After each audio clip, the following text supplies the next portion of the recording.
I believe that there are three principles that every professional should believe in. The first was actually invented a long time ago by a doctor called Hippocrates, and that's the Hippocratic Oath, which basically says that I will do no harm. But I think one should go beyond that today, and I call it the Franciscan, after St. Francis of Assisi, principle to do good. It's not enough just not to do harm, but in fact to be constructively, positively contributing to the general good. But I think the one that may well be the most important in many ways is actually written on the first page of every Indian textbook. And it is what I call the Gandhian talisman. And it means putting the last first. That everything we do, everything our government's policies do, everything that our way of doing in the future has to be geared to the interest of those who got left behind.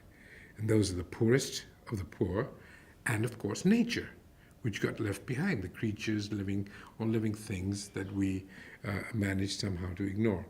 So if we do the Hippocrates do no harm, the Franciscan do good, and make sure that both of these are applied to the ones who are the least members of society, of the planetary society, then I think we have a chance.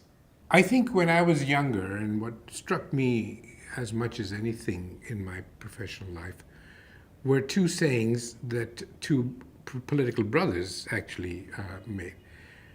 John Kennedy, at his inauguration, stated that it was the job of every one of us not to ask what our country can do for us, but to ask what we can do for our country.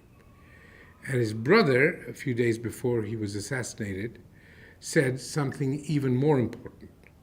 He said, some people look around them and ask, why? I see things that never were and ask, why not? And it seems to me that we now are at a juncture in history when we must ask, why not?